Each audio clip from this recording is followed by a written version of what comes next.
ហេហេហេរំវងមិត្តខ្ញុំ single ចិត្តឡើងភ្លើងឃើញស្រីស្អាតភ្លេចគិតអស់ហេរំវង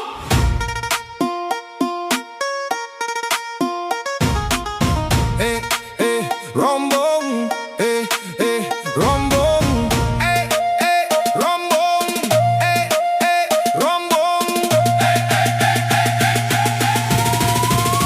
មិត្តខ្ញុំនៅ single សង្ហាមែនតែនស្រីខ្មែរក្បែរខ្លួនមិនសូវមើលទេបែរជាលងស្នេហ៍ស្រីសពភ្នែកខៀវជាម៉ែមានកូនដល់ទៅ10នាក់ខ្ញុំប្រាប់ថាគិតឲ្យវែងបន្តិចម៉ែមានកូន10មិនមែនលេងសើចវិស័យវិញថាស្នេហ៍គ្មានព្រំដែនខ្ញុំកាន់ក្បាលអត់ដឹងថ្លែងអ្វីមួយខែកន្លងដំណឹងមកដល់ស្រីសួរធំធ្វើឲ្យវារំភើបមិនស្រែកថា baby ខ្ញុំចង់បានខ្ញុំឈរភាំងហួរចិត្តមែនតែនអូយមិត្តអើយខ្ញុំប្រាប់មិនស្ដាប់ឥឡូវអង្គុយយំកាន់ក្បាលស្ងាត់ស្ងៀមស្នេហ៍ពីការភ្នែកមិនស្ដាប់អ្នកណាចុងក្រោយឈឺចាប់ដោយសារខ្លួនឯងរួមមុងឆ្វេងរួមមុងស្ដាំអ្នកភូមិសោយពេញមាត់ពេញថ្មិញខ្ញុំអាណិតតែអត់ដឹងជួយម៉េចព្រោះវិលងំខ្លួនឯងមិនស្ដាប់គេប្រឹកឡើងធ្វើការល្ងាចមកមើលកូនទិញទឹកដល់គោទិញគាត់បរាល់ថ្ងៃកូន10នាក់ស្រែកហៅពេញផ្ទះយូរវិលមុខឡើងមិនដឹងទៅណាប្រខែទៅចេញអស់បាក់មួយផ្លែតអ្នកសុំស្បែកជើងម្នាក់សុំប្រដាប់លេង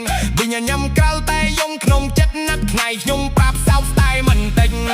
ខ្ញុំសួរថាសុខទេមិត្តវាឆ្លើយថាហត់តែស្រឡាញ់កូនខ្ញុំពូរកចិត្តដែលស្រឡាញ់កូនពិតតែរឿងស្នេហ៍នេះគួរគិតឲ្យវែង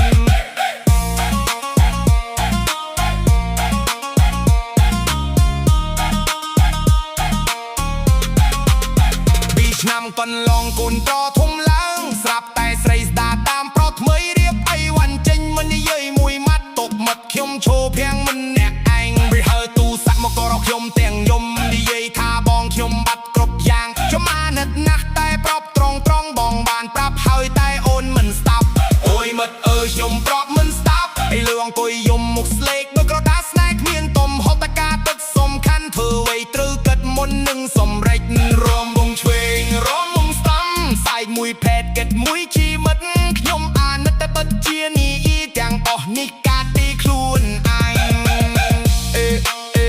រំវងស្រឡាញ់យ៉ាងណាក៏បានតែត្រូវគិតឲ្យច្បាស់មិនសម្រេចចិត្តកុំឲ្យចំក្រយំដូចមិត្តខ្ញុំ